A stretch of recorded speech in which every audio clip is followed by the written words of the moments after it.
What does this mean for us? So what does it mean for your role, your particular job role?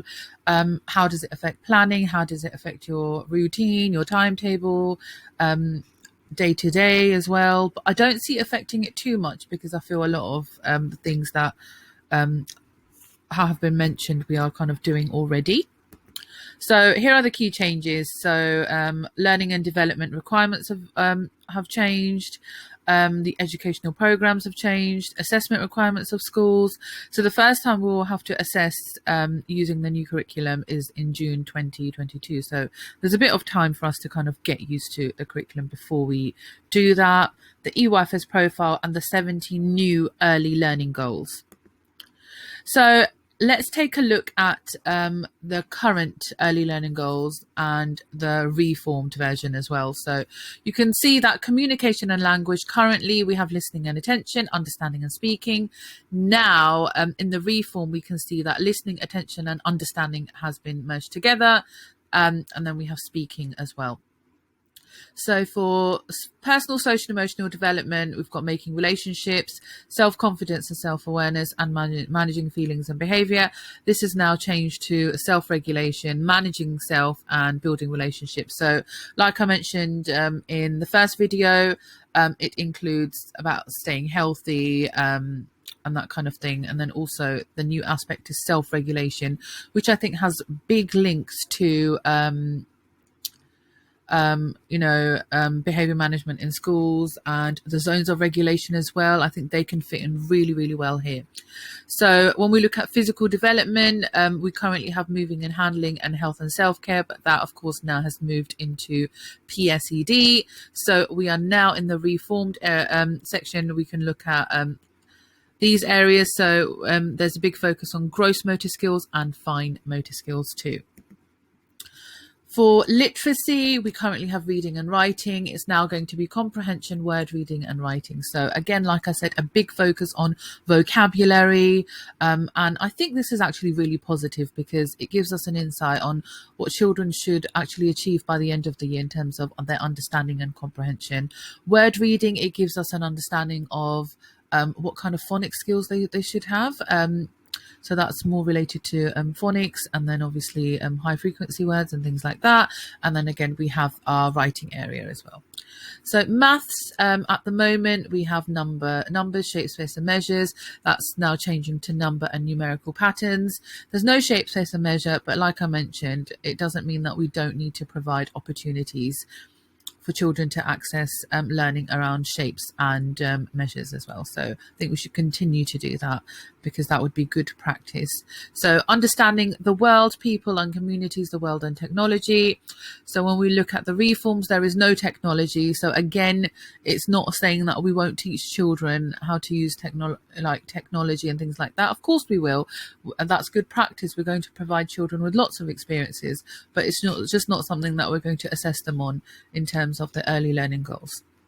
So what we are looking at is past and present, people, culture and communities, and the natural world. So there's a big focus on history, geography and science there. So expressive arts and designs, currently we're looking at exploring and using media and being imaginative.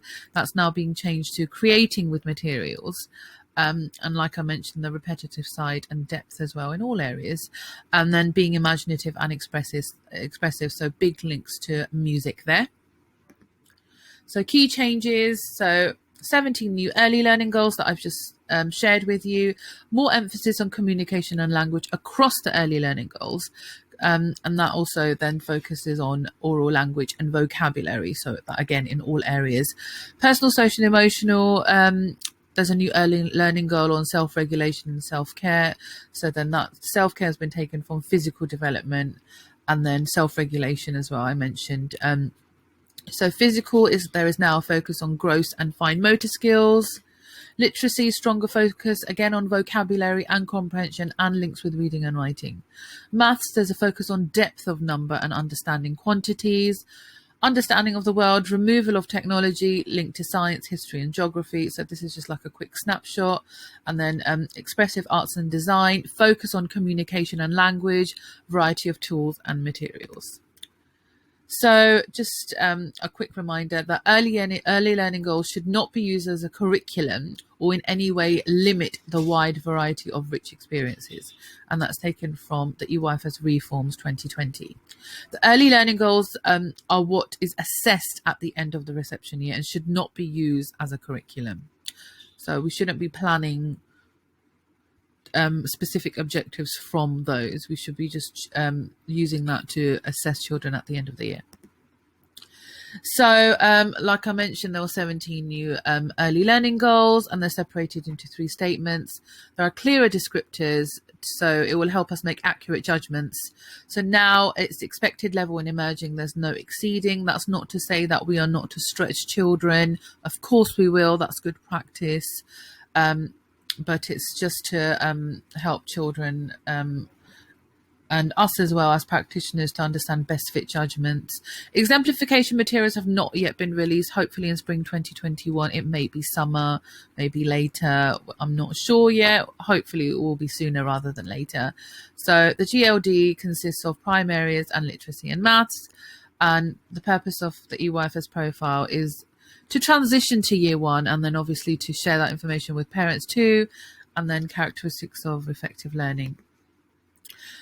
Profile is not an accountability measure for schools. So moderation, there's a removal of local authority statutory moderation, and it's a reliability of EYFS profile outcomes. So it's the responsibility of the school leaders, so the head teachers and SLT managers. So it's about having school cross-peer moderations, which is going to be a collaborative process. There is not a requirement to record unnecessary evidence, and I'll get into that in a few minutes. So it also includes, it's like cluster moderation as well. So there's more information about it in the EYFS Profile Handbook and the EYFS Reform. So those those documents, please have a look at those, because that's what we're going to be using in September. So it's good for you to understand those documents before you go on to use them. So teachers are expected to articulate how they have arrived to their judgments. So this is now relating to evidence and the collection of evidence. However, they are not expected to provide proof of child's level of attainment using physical evidence. So we're going by teachers' knowledge now. So even when you are cross-moderating in cluster groups, and cross-moderating across the school and in year groups as well, I feel teacher knowledge should be given obviously a lot of priority versus just evidence that you have just generally collected. And I think that will be like a general understanding across the entire school. So the school will need to understand that as well. So teachers should not record unnecessary evidence. Teachers may find it helpful to record in a simple way, particularly noteworthy achievements. So we're looking at noteworthy achievements of not just any observation just for the sake of writing observations. So not just saying so-and-so put their coat on, or so-and-so can get changed by themselves, unless you feel that it's something big and meaningful for that individual child. If it's not, I don't feel there's any point in you writing it down, because you can use your teacher's knowledge to explain that the child can do X, Y, and Z. So some physical evidence, such as examples of children's writing, that's fine. We'll naturally, collect those over the course of the year. And so you don't, however, multiple sources of written or photographic evidence are not required, and practitioners should not record unnecessary evidence. So yeah, of course, it's great to take photos. It's great to collect a range of evidence, but the key thing is not collecting a lot of evidence. And I've made sure, I've spoken to to a few different people, and they've also indicated that, Ofsted will understand this as well. So it's not like Ofsted will come in and say, oh, why haven't you done X, Y, and Z? You should have. It's not like that. But please bear in mind, these changes come into effect in September. So continue what we are doing at the moment. So in terms of photographs as well, you could take photographs and have those in the learning journals, and then just generally talk about the child. It might just give you a reminder of what the child is able to do. You don't necessarily need to write things down there as well. So teachers will be expected to continue to identify and stretch more able children, support them to excel, and provide information to parents and year 1 teachers, but will not be required to record exceeding judgments for national data collection purposes. So we are moving away from giving exceeding or recording children as exceeding. However, it doesn't stop us from being good practitioners and extending children and supporting children in their own personal areas, and then obviously supporting parents as well.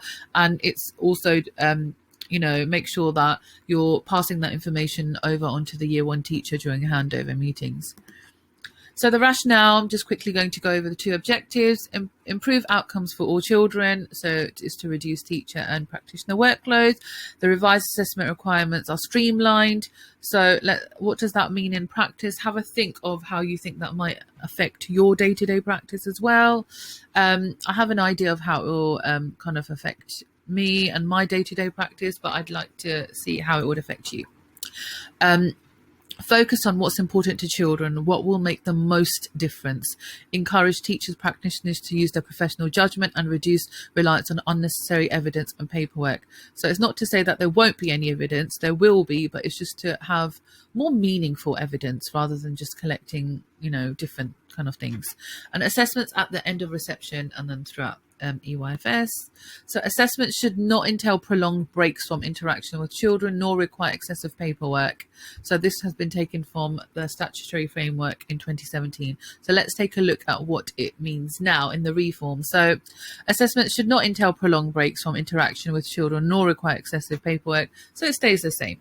When assessing whether an individual is at an expected level of development, practitioners should draw on their knowledge of the child and their own expert professional judgment, and should not be required to prove this through collection of physical evidence. But of course, it's good to have, some kind of evidence to talk through. But like I said, quality, not quantity. And it gives us the opportunity now. There's a focus on spending time with children, getting to know children, really know where they are, rather than just collecting evidence and X, Y, and Z. So I think this is actually such a positive move in the right direction, because it will allow us to really, really get to know the children. The guidance supports the delivery of the revised earliest foundation stage framework. It sets out the pathways of children's development in broad ages and stages to help you assess each child's level of development. So this is just what the Development Matters document looks like. Please go and have a look at it. So it just sets out the pathways of children's development in a broad ages and stages, and I'll get back to that in a minute. So it looks similar to the EYFS framework, non-statutory guidance, not to be used as a tick list when planning or a tick list for assessment.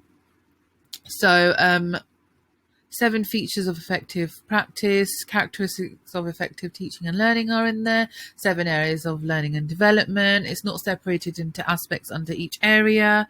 Additional information on EAL, which is brilliant. Broad age bands, I'll get to that in a minute. Statements of what children will be learning and examples of how to support this. So that's all in the Development Matters. So as I mentioned, the document is not a tick list for generating lots of data. You can use your professional knowledge to help children make progress without needing to record lots of next steps. So that's not saying that you won't be recording next steps at all, but you can reduce that and really zone in and focus on children repeating, going into more depth, making sure that they've understood certain concepts in a variety of contexts. So settings can help children to make progress without generating unnecessary paperwork. The guidance can help you check the children are secure in all the earlier steps of learning before you look at their age band. So month bands are changing, and then depth in learning matters. So think about the depth rather than next steps. And it's more about depth rather than moving from one band to the next and trying to cover absolutely everything, but then having many, many gaps. So it's about the best for every single child, regardless of their ability, regardless of their special educational needs and their backgrounds. It's about high quality care, and the curriculum is what we want children to learn. Pedagogy, helping children to learn. Assessment, checking what children have learnt. Self-regulation and executive function. Partnership with parents as well is key, and it always has been. So assessment is about noticing what children can do and what they know. It is not about lots of data and evidence. So effective assessment requires practitioners to understand child development. Practitioners also need to be clear about what they want children to know and be able to do. So we should have like an aim of what we want children to achieve. So accurate assessments can highlight whether a child has a special educational need and needs extra help. So hopefully less paperwork and spending more time with children, being able to assess them on a daily basis, will be able to help us understand if children need some additional support. So before assessing children, it's a good idea to think about whether the assessments will be useful. So it's not unnecessary assessments, just gathering things unnecessarily. And assessments should not take practitioners away from the children for long periods of time. So in terms of having prolonged assessments where you're calling children over and working with them, and you're not able to spend time with other children, I don't think we're going to move away from that. I mean, to be honest, in reception we don't really do that anyway. So it's again just looking at day-to-day assessment. So the characteristics of effective learning and teaching, they have the same headings. Again, 7 areas of development, educational program for each area. So that's the curriculum, 3 broad age bands now, and I've listed them below. And then it has examples of how to support them, observation checkpoints. So for under 3s, 3s and 4s, for prime areas only. And the development matters do not include the early learning goals, because the early learning goals are only used at the end of the year to assess against. So that's all. Having a look at the current development matters. So this is how it's organized in month bands, and then we have the early learning goals. So now it's going to be slightly different. It's going to be birth to 3, which is for babies and toddlers and young children, and then 3 to 4-year-olds. So I've already seen in like some kind of assessment areas, it might be listed as nursery band or reception band. And you might do nursery beginning, nursery working within, like that. So similar to the month bands, but more specific to the child's age and class, if that makes sense. Because I know it did become a bit tricky in terms of month bands, because you would have children who are a lot younger, etc. So what are the priorities for you? Think about your job role. Think about what you bring to your classroom. What does that mean for you? What does that mean for the team, for the school? Have a think about the assessment needs and what we are doing in terms of our assessment now. Is assessment going to look different? Is our moderation going to look different? I don't think moderation will be quite different for us, but we do peer moderation, cohort moderation, school moderation, cluster moderation anyways.